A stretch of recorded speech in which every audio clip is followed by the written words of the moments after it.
안녕하세요. 저는 화목한 가정을 꾸리고 사는 40대 평범한 여성입니다.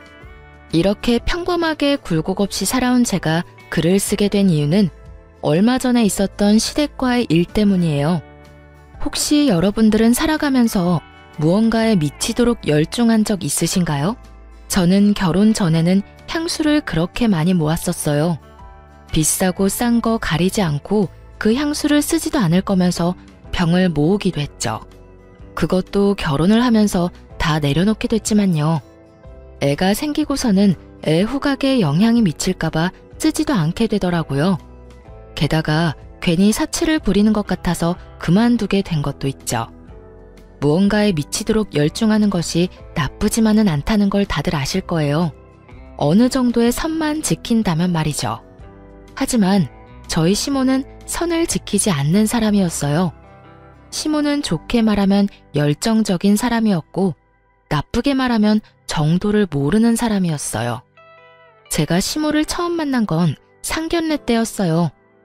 자기야, 그 여자랑 길게 말 섞지 마. 내가 다 알아서 할게.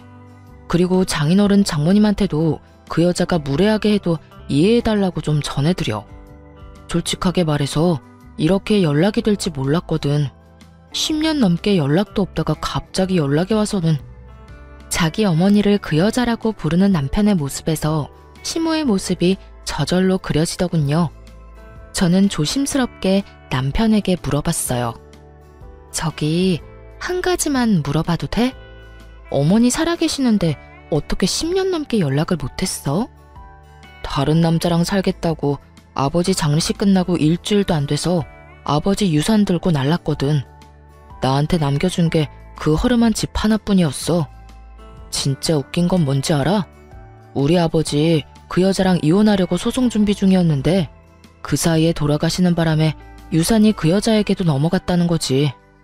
아버지 통장에 있는 돈 다 들고 홀라당 집 나가버리는 바람에 나 혼자 남아서 아버지 돌아가신 거 정리하고 대학 등록금 마련하느라 정말 개고생한 거 생각하면 그러니까 그 여자가 혹시라도 너한테 무슨 수작이라도 걸면 무조건 나한테 돌려. 나한테 꼭 물어보고 꼭 허락받아야 한다고. 알았지? 남편은 시모를 어머니라고도 부르지 않더군요. 그저 그 여자라고만 불렀어요. 남편 말을 들으니 남편이 고생한 모습이 그려지더군요. 그만큼 남편은 굉장히 신경이 곤두서 있는 모습이었어요. 생전 처음 보는 모습이었죠. 남편과 저는 한 번도 싸운 적도 없었고 항상 화기애애했기에 남편이 저렇게 화내는 모습도 그날 처음 봤었어요. 그래서 얼떨떨한 표정으로 응 하고 대답할 수밖에 없었죠. 처음 만나는 시모는 평범한 사람은 절대 아니었어요. 저희 부모님의 눈에도 경악의 빛이 떠오를 만큼요. 새빨간 립스틱에 짙은 화장, 짧은 치마와 비치는 블라우스까지. 당시 60대의 시모가 상견례를 위해 온 모습은 정말 충격 그 자체였어요. 시모의 모습을 바라보던 남편이 손바닥으로 두 눈을 아예 가려버리는 걸 보니 남편도 이 정도까지라는 건 몰랐던 것 같더군요. 상견례 분위기는 정말로 어색하고 냉랭했고 그 가운데는 남편과 시모가 있었죠. 남편은 시종일관 시모에게 무뚝뚝하고 사무적인 태도로 대했어요. 그리고 저희 부모님을 먼저 보낸 뒤 세 사람이 남아있자 남편이 드디어 본론을 이야기하더군요. 갑자기 왜 제 결혼식에 간섭이세요? 여태껏 연락 없다가 갑자기 제가 결혼한다니까 이제 와서 부모 행세 해보겠다는 거예요? 넌 어쩜 그렇게 차가워? 결혼식이 얼마나 큰일인데 너 혼자 이렇게 일을 처리해? 이런 일은 다 경험 많은 어른들이 같이 해야 해. 그리고 네 아버지가 돌아가신 거지 네 엄마인 나는 멀쩡하잖니? 멀쩡한 엄마를 두고 왜 혼주석에 다른 사람을 앉히려는 거냐? 그건 가족일 때나 해당되는 말이죠. 당신이랑 제가 가족인가요? 아버지 돌아가시고 다른 남자랑 살겠다고 떠나신 건 당신이잖아요. 그리고 저 대학 때 도움 준 사람도 당신이 아니라 큰아버지셨어요. 그거 가지고 아직도 꽁에 있었니? 너도 성인이었고 아버지도 죽었는데 내가 다른 남자 찾아가는 게 뭐가 그렇게 문제야? 대학교 1학년도 성인이긴 하죠. 어머니가 아버지 돈 다 들고 날라서 야간에 일하면서 대학 졸업했어요. 그리고 큰아버지가 제게 대학 등록금 지원 안 해줬으면 그 졸업도 못할 뻔했고요. 그건 나한테 남겨진 정당한 몫이었어. 그래서 내가 너한테는 집 남겨줬잖니. 그 낡고 허름한 집이요? 그걸로 뭘 할 수 있는데요. 당장 돈이 없었는데. 아, 됐어요. 혼주석 앉고 싶으면 앉으세요. 대신 아버지 자리에는 큰아버지 모실 거예요. 남편은 그렇게 통보하듯 시모에게 말하고 저를 데리고 밖으로 나왔어요. 그 자리에 있던 저는 한마디도 못했고 솔직히 앞으로 결혼식에 한 번 보면 안 볼 사람이겠구나 싶었죠. 그런데 상견례가 끝나고 결혼식을 하루 앞둔 날 모르는 번호로 연락이 왔더라고요. 결혼식 준비로 여기저기 전화번호를 뿌려놓은 상태라 샵 중에 어디인가 싶어서 전화를 받았는데 전화의 주인은 시모였어요. 할 말이 있으니 잠시 나오라는 말이었죠. 바로 회사 앞이었어요. 남편과 저는 같은 직장에 다니고 있었기에 그날 남편이 야근을 한다는 걸 알고 있었어요. 그래서 어쩔 수 없이 저 혼자 만나러 갔어요. 설마 예비 며느리한테 무슨 짓을 하지는 않을 것 같았거든요. 그러나 시모는 그런 제 기대를 산산조각 냈어요. 아가씨, 결혼을 하면 오고 가는 게 있어야 하는 거 아닐까? 내가 우리 아들이랑 연락을 오래 하고 있지 않았다 해도 내 권리가 사라진 건 아니잖아. 아가씨는 그렇게 생각 안 해? 난 못해도 1,000만 원 정도는 받아야 된다고 생각하는데. 처음부터 아주 세게 밀고 들어오더라고요. 그것도 반말로 말이죠. 저는 가게에 들어올 때 이미 남편에게 문자를 보내놓은 상태였어요. 죄송하지만 그건 제 마음대로 할 수 있는 부분이 아니라서요.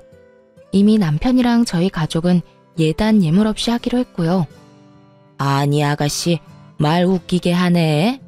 아가씨네 가족하고 이야기만 다 되면 끝이야. 나도 곧 가족 될 사람이야. 당연히 나한테도 물어봐야 할 일이지. 그걸 자기들끼리 이야기해놓고 끝이라고 하는 게 웃기지. 그래서 돈 안 주겠다는 이야기야? 여태껏 자식이 결혼을 하는지 안 하는지도 모르고 연락 한 번 없었다는 시모가 와서 하는 말이 돈을 내놓으라는 말이라니. 남편이 왜 그렇게 시모에게 학을 뗐는지 그때서야 감이 왔어요. 왜 대답이 없어? 아가씨 생각은 어때? 1,000만 원 정도면 서로 부담 없잖아. 안 그래?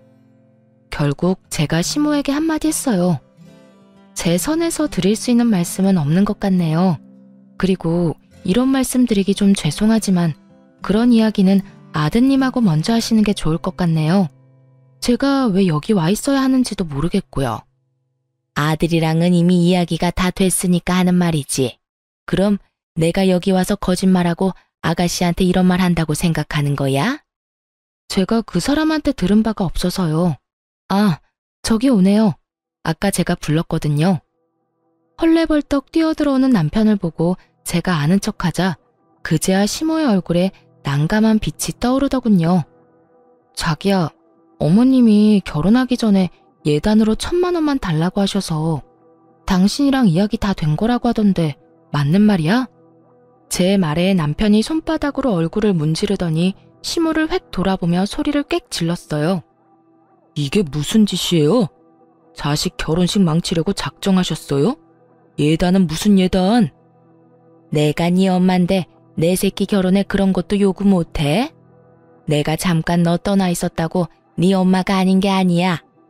난 당연히 예단비 요구할 자격이 있어. 자격은 무슨? 내일 결혼식 오지 마세요. 혼주석에도 앉지 마시고요. 자식 결혼 망치는 엄마가 무슨 엄마예요. 거기다 10년 동안 찾지도 않다가 이제 와서 이 난리냐고요. 꼴 보기 싫으니 내일 오지 마세요. 남편이 그렇게 화를 내고 저를 데리고 밖으로 나왔어요. 씩씩거리는 남편이 화를 주체하지 못하더라고요. 그런 남편을 달래줬어요. 차라리 잘 됐어. 안 보는 게 차라리 나아. 어차피 부를 생각도 없었으니까. 아, 진짜 미치겠네. 내일 오지는 않겠지? 저는 섣불리 대답을 못하겠더라고요. 시모가 돈 요구하는 걸 보니 솔직히 돈 때문에 시까지 참석하려는 걸로 보였죠. 혹시 모르니까 내일 자기 축의금 맡을 사람은 신중하게 고르고 어머님이 달라고 해도 절대 주지 말라고 이야기 잘 해놔. 어차피 아버님 손님들만 불렀잖아. 남편도 그렇게 생각했는지 부랴부랴 연락을 하더군요. 그렇게 저희의 아슬아슬한 결혼식이 시작됐어요. 신랑 측 혼주석에는 남편의 큰아버지 내외가 앉게 됐어요. 저와 남편은 웃고 있지만 눈으로는 내내 시모가 있지는 않을까 두리번거리고 있었어요. 결혼식이 끝나고 패백을 하러 올라가야 하는데 남편 쪽 축의금을 맡았던 친척과 어떤 여자 사이에서 실랑이가 벌어지고 있었어요. 맞아요. 축의금을 노리고 찾아온 시모였죠. 게다가 그 곁에는 웬 중년 남성도 서 있었죠. 죄송한데 여기서 이러지 마시고 형님 있는 곳으로 직접 가서 말씀하세요. 이러셔도 제가 이걸 드릴 수가 없어요. 받아야 할 사람이 주지 말라고 했는데. 아니 걔가 내 자식인데 왜 못 받아? 내가 아들한테 직접 갖다 주겠다니까. 결국 시모가 축의금 가방에 눈독을 들인 모양이었어요. 저와 함께 패백실로 가려던 남편이 그 모습을 보고 화가 가득한 얼굴로 찾아갔죠. 지금 뭐 하시는 거예요? 아들, 내가 너 결혼식에 돈 한 푼 안 받고 어떻게 가? 너하고 요 몇 년간 연락 없이 지냈대도 내가 네 어미잖아. 맞는 말이야. 자네 엄마가 얼마나 힘들게 산 줄 아는가? 게다가 여자 혼자 애 키우려면 얼마나 힘이 드는데 젊은 총각이 그러면 안 되지. 고생한 어머니 생각해서라도 축의금은 어머니한테 드려야 맞는 거고. 결혼식이 본인 결혼식이 아니야. 다 부모가 뿌린 대로 돌아오는 게 결혼식이지. 뜬금없이 시모 곁에 서 있던 중년 남성이 그런 말을 하더군요. 시모와 연배가 비슷해 보였는데 마치 자기 일처럼 시모를 두둔하고 나서더군요. 저희 집안 사정 모르시면 가만히 계세요. 당신이 뭔데 다 아는 것처럼 떠들어? 예, 너 무슨 말버릇이? 네 새아빠 될 사람이야. 말 똑바로 하거라. 그렇지 않아도 오늘 혼주석에 네 새아빠 될 사람 앉히려고 했는데 왜 저 사람들 불렀어? 너한테 가족은 나야 나. 새아빠는 무슨? 아들 결혼식에 와서 축의금 가지고 난리치는 게 가족이에요? 제가 연락할 때는 피해 다니더니 갑자기 연락한 게 다 이것 때문이었어요. 어머니 몫은 없어요. 여기 예식장에 어머니 가족분들이 있기나 하냐고요. 다 아버지 쪽 손님들이지. 돈 한 푼도 못 주니까 당장 나가요. 화를 내는 남편 말에 시모가 움찔하더니 자신이 데려온 남자의 눈치를 빤히 보더군요. 남자는 이내 얼굴이 일그러지더니 시모에게 소리쳤어요. 여기 오면 돈이 있다며? 그런데 이게 뭐여? 완전 빈털털이잖아. 와, 속았네 속았어. 야, 넌 나한테 아들놈 결혼식에서 돈 생길 거라고 했지?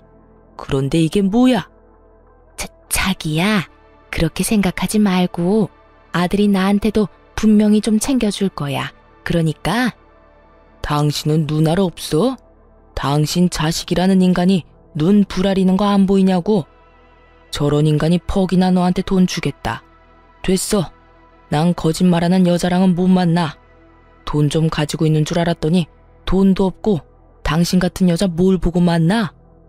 그 남자는 소매를 붙잡고 늘어지는 시모를 뿌리치고는 밖으로 나가버리더군요. 결국은 또 남자네요. 참 대단하세요.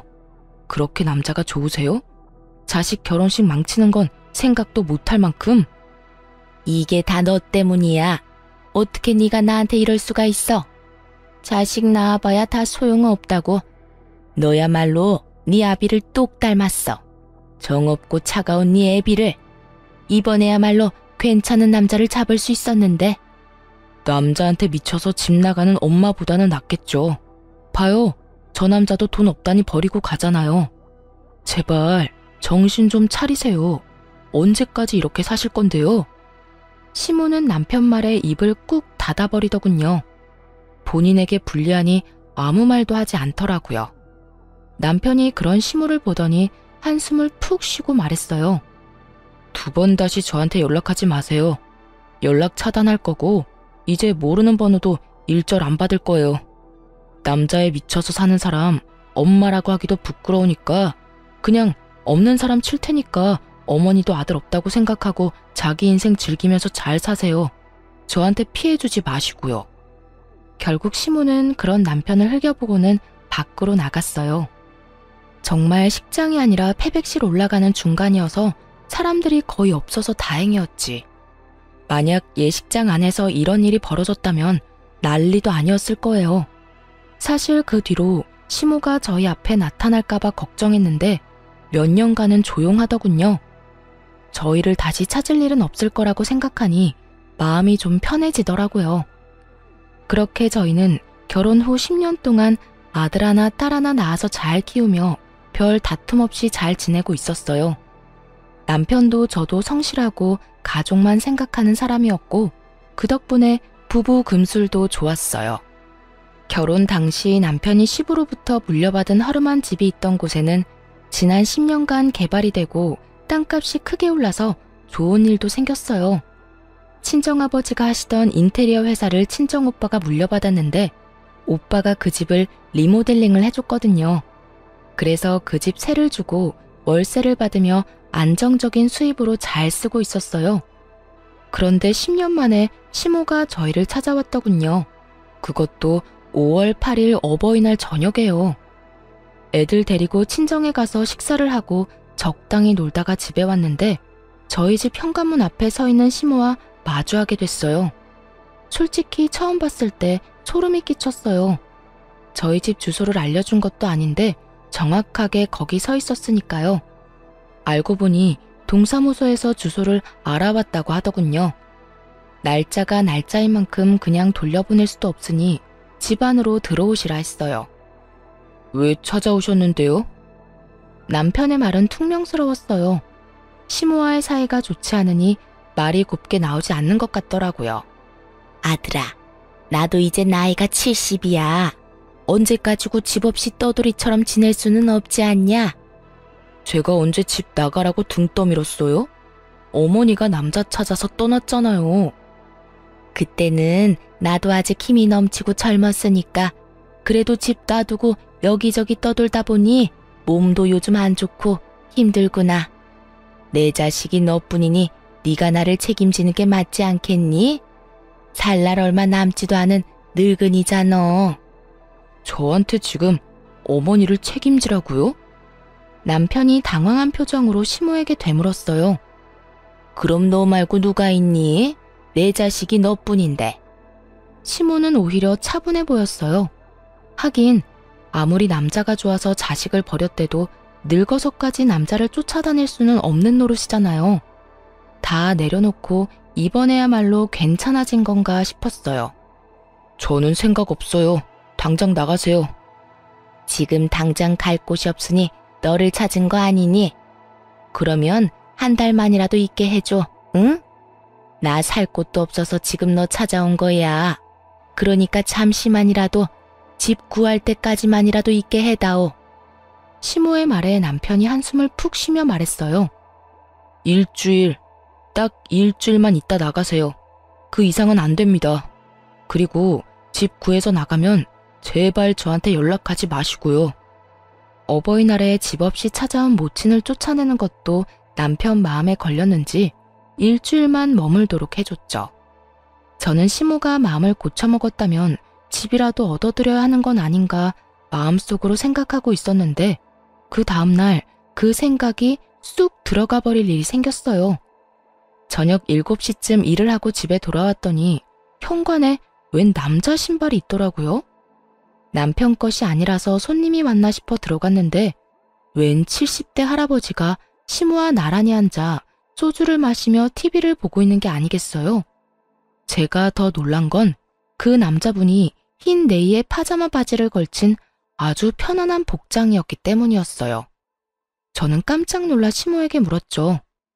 어머님, 저 왔어요. 그런데 옆에 계신 분은 누구세요? 아, 애미 왔냐? 네 시아버지 되실 분이다. 내가 너희한테 여기서 사는 거 허락 맡으면 같이 살기로 했거든. 시모의 그 말에 제가 기가 막혀서 말이 다 안 나오더라고요. 혼자 오시는 거니까 여기서 묵으라고 한 거였고 일주일만 있다가 가시기로 했으면서 말로는 우리 집에서 계속 사는 것처럼 말하더라고요. 어머님, 혹시나 해서 물어보는데 애기 아빠도 그분이랑 같이 사는 거 알고 있는 거 맞나요? 내가 차차 말할 생각이었어. 어차피 너희는 낮에 다 일하러 가잖니. 그리고 너희 들어올 때쯤에는 우리는 자고 있으니까 그게 힘든 일도 아니지 않니? 그냥 삼시세끼 밥만 먹도록 네가 해주면 되지. 안 그러니? 하고 싶은 말은 수백 가지였지만 꾹 참았어요. 남편이 오면 해결되리라 생각했거든요. 그리고 역시나 집에 돌아온 남편이 낯선 노인의 정체를 알고는 결국 터져버렸어요. 어머니, 이게 지금 뭐 하는 짓입니까? 그럼 어떡하니? 넌 결혼할 사람을 그냥 내쫓으라는 말이니?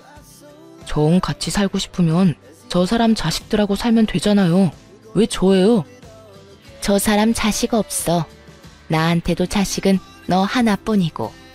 예, 여태까지 나한테 불효했으면 이제는 효자 노릇 좀 할 때도 되지 않았니? 엄마가 데려오는 사람들 다 싫다고 하면 나더러 어쩌라는 말이야. 남자 만나고 싶으시면 혼자서 만나세요. 저한테 들이대지 마시고. 당장 나가세요. 일주일은 무슨, 지금 당장 나가시라고요. 오호, 자식이 돼서 부모에게 그리 큰 소리를 치면 되는가? 아무리 자네 마음에 안 들어도 부모 자식이야. 전류는 못 끊어. 자식이 부모를 부양하는 것은 당연한 일이고, 아들이 돼가지고 부모를 내쫓으려고 하는 거 보니 인성이 아주 못됐구만. 부양받고 싶으면 자식 키울 때 사랑으로 키웠어야죠. 그 사랑 남자들한테 다 퍼주고 자식한테 밥 한 끼 제대로 주지도 않고 집 나가서 돌아다닐 때는 이런 취급 받을 거라는 생각은 못했습니까? 당장 나가세요. 양심이라는 게 있으면 여기 와서 이러시면 안 되잖아요. 결국 노발대발하는 남편으로 인해 시모가 도망치듯 나가버렸어요.